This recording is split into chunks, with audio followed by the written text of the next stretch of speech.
Jo sempre he sigut lector dels X-Men. Quan ja fa quasi bé 10 anys em vaig posar a llegir còmics, doncs de manera seriosa, el que vaig anar a buscar per seguir de col·leccions que eren actualitat eren la Patrulla X, els X-Men.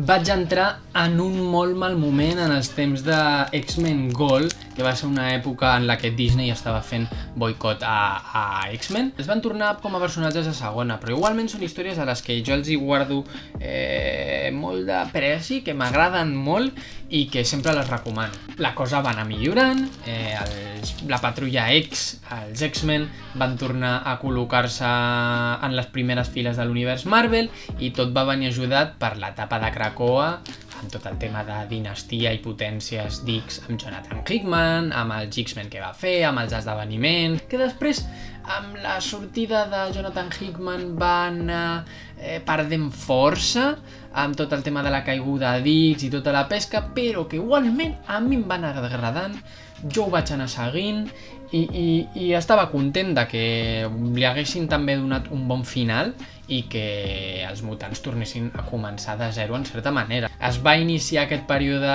de From the Ashes, que jo tenia moltíssimes ganes. Les coses van anar començant bé i la cosa ha anat perdent molta força amb tantes col·leccions.